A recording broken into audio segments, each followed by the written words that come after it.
First ever factory outlet, Mukunda Jewelries, KPHP, Somajigoda, Kottapet, Khammam. నమస్తే రమగారు. నమస్తే జయ.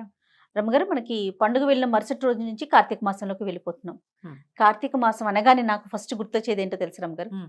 మీ కార్తీక పురాణమే. ప్రతి సంవత్సరం చెప్పుకుంటున్నాం, ఈ Ah. సంవత్సరం కూడా చెప్పబోతున్నారు మీరు. Hmm.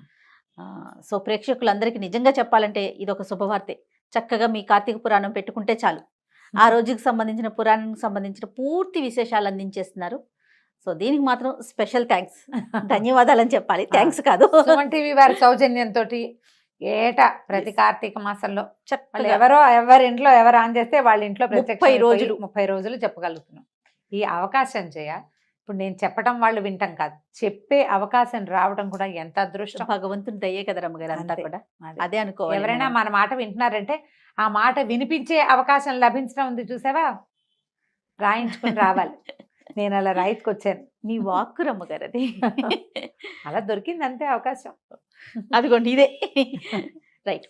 అయితే కార్తీక మాసం అనగానే కొన్ని అనుమానాలు, సందేహాలు ఉంటాయండి. Hmm. ఈ నెల మొత్తం పాటించాల్సిన నియమాలు కానీ, ఎలాంటి జాగ్రత్తలు తీసుకోవాలి, కొన్ని అడ్డంకులు వస్తాయి, అలాంటప్పుడు ఏం చేయాలి, ఇలాంటి సందేహాలు ఉన్నాయి రమ్మగారు. అయితే సందేహాల కంటే ముందు బ్రీఫ్ గా అసలు కార్తీక మాసం మనం ఏం Yes. చేయాలి. ముందు అది మాట్లాడుకున్నాక తర్వాత సందేహాల గురించి మాట్లాడుకుందాం. అలాగే మొదట స్నానం కార్తీకంలో, అవును. తర్వాతది దీపం, తర్వాతది దానం, ఈ ఉపవాసం. ఉమ్. ఇవి ఇంపార్టెంట్. అలాగేనండి. కార్తీక స్నానం అంటే పొద్దున్నే లేచి ఎర్లీ మార్నింగ్. నీ ప్రశ్న అదే కదా, అంతే. ఎప్పుడు అని. ఎర్లీ మార్నింగ్ ముందు వాక్యాలు చెప్పేస్తా పూర్తిగా. అట్లనే. తెల్లవారుజామున సూర్యోదయానికంటే ముందు, ఉమ్. ప్రాతకాలం కంటే ముందే స్నానం చేయటం. ఈ స్నానము ఒట్టిగా ఇంట్లోనే కాకుండా వాపి కూప తటాకాదుల్లో స్నానం చేస్తే, అంటే నుయ్యి కానీ, బావి కానీ, దిగుడు బావి కానీ, ఎక్కడైనా చెరువు కానీ, స్విమ్మింగ్ పూల్ కాదు స్విమ్మింగ్, ఉమ్. పాండ్ కానీ, నది కానీ, సముద్ర స్నానం నెలలో ఒకరోజు చేస్తాం. వీటిలలో ఎక్కడైనా స్నానం చేయటం.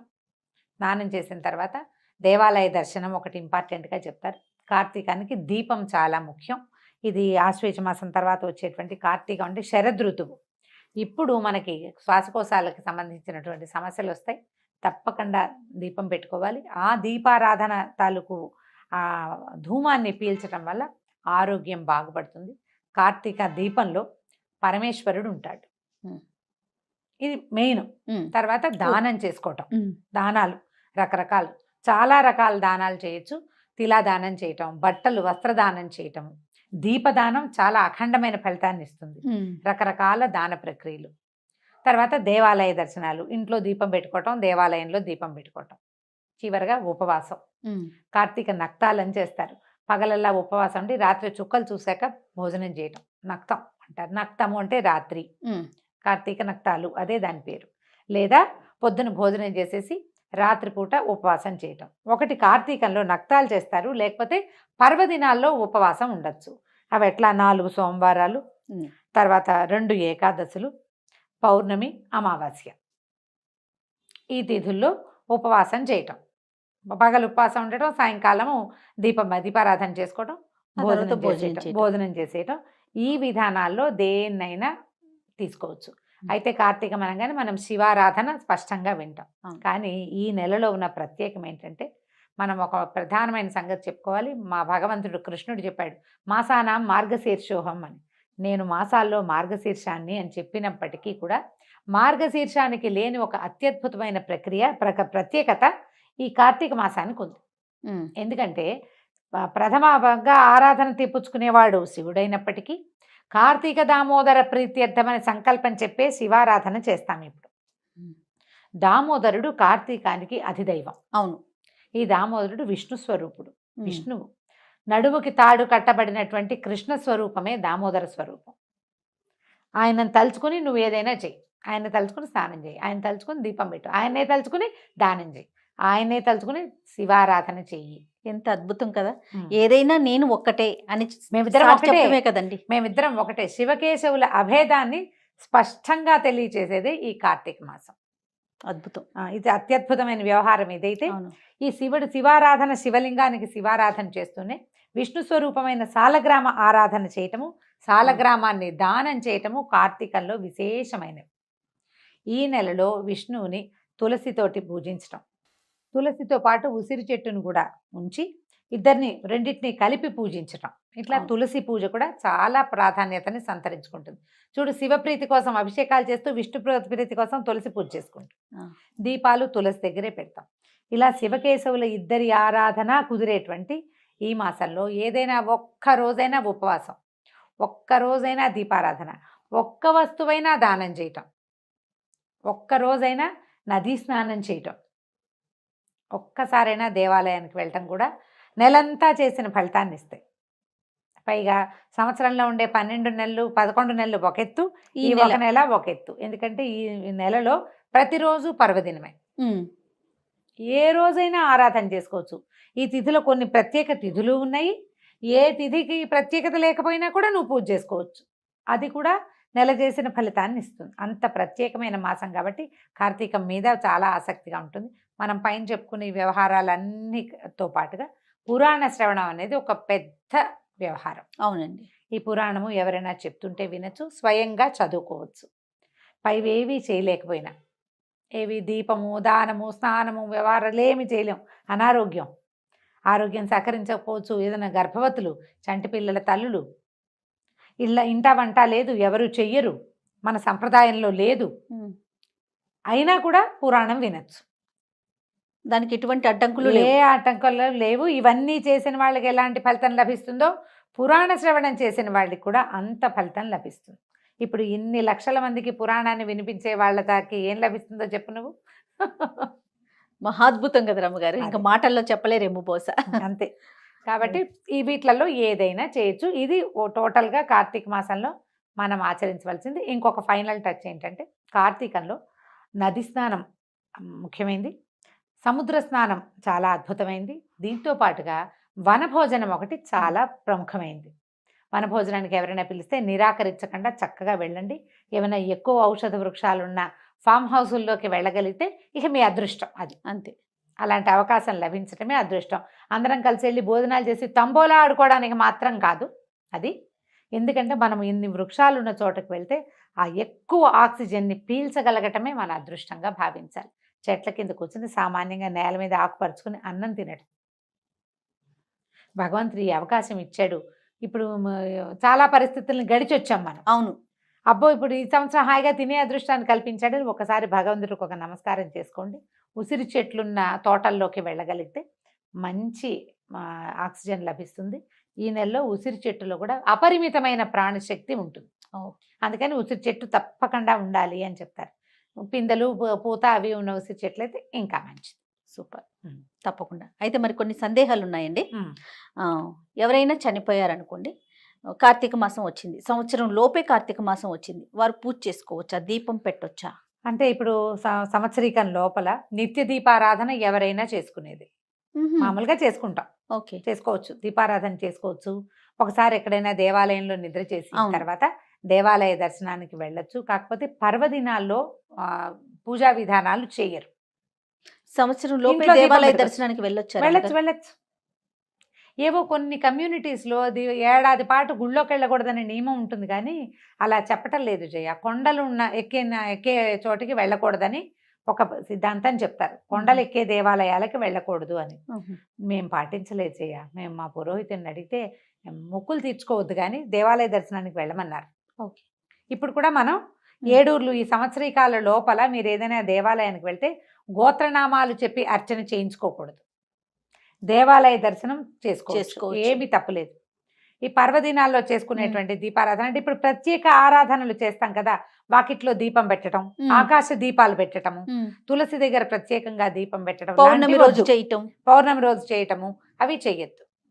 నిత్య దీపారాధన పెట్టుకోవచ్చు, తప్పులేదు. ఓకే. ఇప్పుడు పీరియడ్స్ టైంలో ఇప్పుడు నెలంతా పెడతాము సాధారణంగా. కార్తీక మాసంలో ఒక 5-6 రోజులు పెట్టలేకపోతాం కదా, అప్పుడు ఏంటండి ఏమన్నా ఇబ్బంది అనిపిస్తుందా? ఇబ్బంది అనిపిస్తే మానేస్తాము. ఒకవేళ మీకు అవకాశం ఉండి మీరు పక్కన కూర్చొని ఇంట్లో ఎవరైనా పెట్టేటది పెట్టుకోవచ్చు.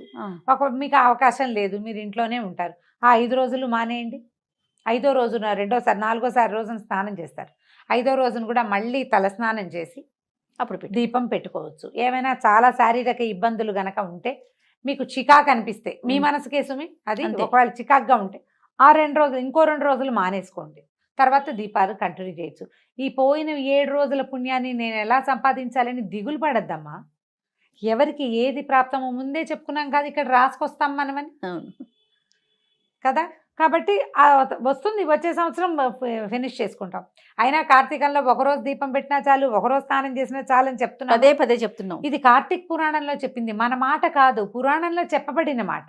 పురాణాల్లో అదే మన కదా- ఋషులు ఆల్రెడీ మనకి చెప్పారు. అదే అంతేనండి? కదా ప్రమాణం మనకి. ఆ, ఆ. కాబట్టి పోయిన ఈ రోజులు అని దిగులు పడి బాధపడద్దు. కుదిరితే చేసుకోండి, కుదరకపోతే మానేయండి. సత్యనారాయణ వ్రతాలు చేసుకుంటారు, కేదారేశ్వర వ్రతం చేసుకుంటారు కార్తీకంలో, ఉమ్. ఏకాదశుల్లో చేసుకోవచ్చు. మీ ఓపిక. ఈ రోజు తప్పించి ఇంకో రోజు చేసుకోండి అంతే. ఓకే. నూనెని ఎలాంటి నూనె వాడాలి రమ్మగారు? ఇప్పుడు నెల రోజులు మనం దీపం పెట్టుకుంటాం, తులసి దగ్గర పెడతాము, కొంతమంది గుమ్మాల దగ్గర కూడా పెట్టుకుంటారు కదా. ఎలాంటి నూనె మంచిది, ఎలాంటి తైలం?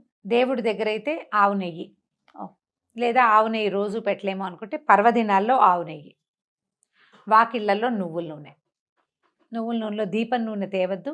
అంటే ఆ. దీపం నూనె అని ప్రత్యేకంగా కనపడుతుంది, అది పూర్తి స్థాయి నువ్వుల నూనెగా మాత్రం భావించబడట్లేదు. ఆ. కాదు. అవును. కాబట్టి మంచి నువ్వుల నూనె, ప్రశస్తమైన నూనె పడుకోండి. ఇళ్ళల్లా పెట్టకండి దీపాలు, ఒక్క దీపమే పెట్టుకోండి తులసి దగ్గర. చాలు. లీటర్ నూనె నెలకొచ్చేస్తుంది మనకి. అవును. చాలా పెడితే బోళ్ళంత నూనె కావాలి, బోళ్ళు ఖరీదు అని బాధగా ఉంటుంది. ఇబ్బందులు ఎవరికైనా ఉంటాయి కదా, ఆర్థికమైన ఇబ్బందులు తప్పవు, ఆలోచిస్తాం. అవును. ఎలాగోలాగా ఏదో ఒకటి పెట్టద్దు. పోనీ ఇన్ని రోజులు పెట్టలేరు, కేవలం పర్వదినాల్లో మాత్రమే పెట్టండి, మంచి నూనెతోటి పెట్టండి. ఆ దీపము దైవానికి చేరుతుంది ఒకటి.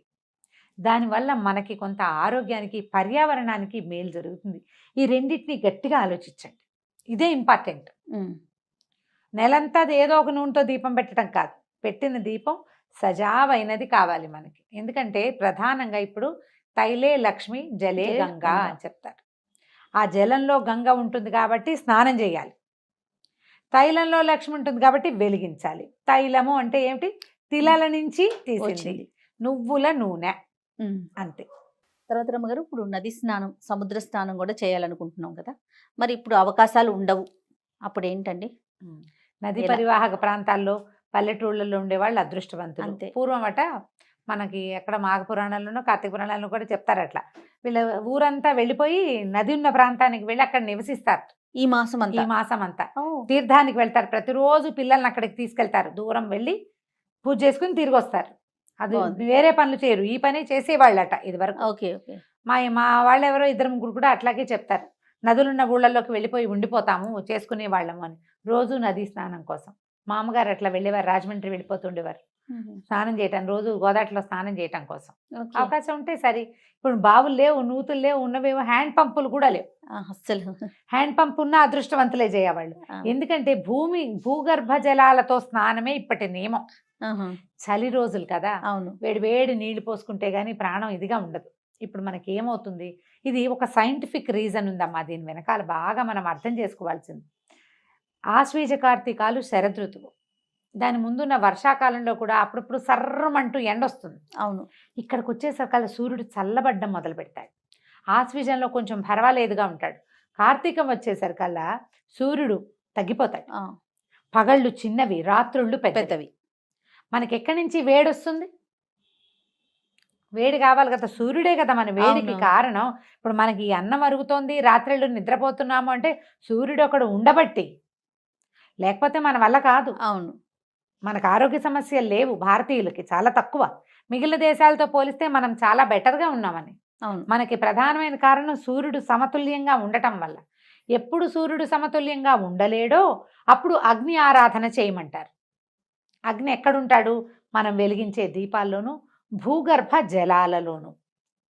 జలంలో అగ్ని ఉంటుంది. ఇప్పుడు ఎట్లా ఉంటుంది? మామూలుగా పైకి చూస్తే ముట్టుకుంటే అమ్మో అని చలేస్తుంది, దిగాక చలేదు. అవును. నీళ్ళ లోపల భూ సంబంధమైన జలాలలో అగ్ని ఉంటాడు. ఉమ్. ఆ వెచ్చదనం గనక మనకు ఒంటికి అలవాటైందా, మీరు చూడండి ఓవర్ హెడ్ ట్యాంక్లో నీళ్లు చల్లగా ఉంటాయి, అదే అప్పుడు బోర్ వేయించుకున్నాం అనుకో వెచ్చగా వస్తాయి నీళ్ళు. అవును. అవకాశం ఉన్న వాళ్ళు బోర్ వాటర్ తోటి స్నానం చేయండి. ఇంట్లోనే స్నానం చేస్తాం, ఇంట్లో స్నానమే నీచ స్నానం అని చెప్తారు కార్తీక పురాణంలో. ఉమ్. అన్నిట్లలో అదేనే నీచమైంది.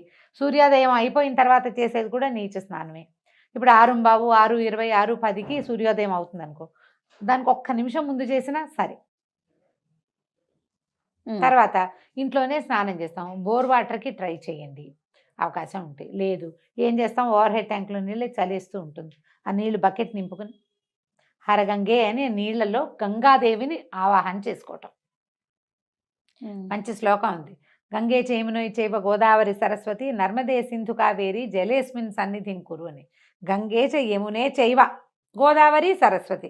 గంగా యమున గోదావరి సరస్వతి, నర్మదా సింధు కావేరి. ఉమ్. కావేరీ నది స్నానం అత్యంత ప్రసిద్ధమైనది, చాలా ప్రత్యేకమైనది అనిగా కార్తీక పురాణంలో చెప్తారు. కావేరి మంచిది, ఓహో. చేయగలుగుతామో లేదు. అందుకని ఆ నదులన్నింటినీ ఇక్కడే తలుచుకోవటం. సన్నిధిగా చేయనైనా అని ఓ దండం పెట్టుకోవటం. ఆ నీటిని హరగంగే అని చెంబుతో ఎత్తి నెత్తి మీద పోసుకోవడం అంతే. ఇంట్లో చేసినా మరి ఇలాగే చేయాలి. అందుకని నెలలో ఒక్క రోజైనా నదీ స్నానానికి ట్రై చేయండి. తప్పకుండా రమ్య. దానికోసం పల్లెటూళ్ళకి వాటికి వీటికి నదీ పరివాహక ప్రాంతాలకి మన ఫ్రెండ్స్ చుట్టాలు అక్కయ్యలో మామయ్యలో ఉంటే ఓ మాట వెళ్ళి ఒక్కసారైనా కనీసం. ఒక్కసారైనా నదీ స్నానం తెల్లవారుజామునే సూర్యోదయానికి ముందే చేసేసి దగ్గరలో ఉన్న శివాలయంలో దర్శనం చేసుకుంటే కార్తీక ఫలితం అమోఘంగా లభిస్తుంది. చాలా సందేహాలు చెప్పారు అమ్మగారు. అయితే చూసిన తర్వాత ఇంకా కొన్ని సందేహాలు మాకు వస్తూ ఉంటాయి. వచ్చినప్పుడు మీ ముందు పెడతాను, ఇంకొక వీడియో రూపంలో చేద్దామండి. పురాణం వినండమ్మా తప్పకుండా. ప్రతిరోజు. ఆ. పొద్దున్నే పురాణం ఎప్పుడు వినాలి అదొక డౌట్ వస్తుంది ప్రతిసారి. ఆ, అది చెప్తూనే ఉన్నా మళ్ళీ చెప్తా. పొద్దున్నే వినగలిగితే మహత్తరంగా ఉంటుంది, సాయంత్రం వినగలిగినా మహత్తరంగానే ఉంటుంది. ఉం. పడుకునే లోపల పురాణం వినండి. కార్తీక పురాణం వింటే విశేషమైన ఫలితం లభిస్తుంది. మీరు ఏమి చెయ్యలేకపోయినా కూడా అంత ఏమి దిగులు పడక్కర్లేదు. ఇది విన్నా కూడా అలాంటి ఫలితం లభిస్తుందని పురాణంలోనే చెప్పారు.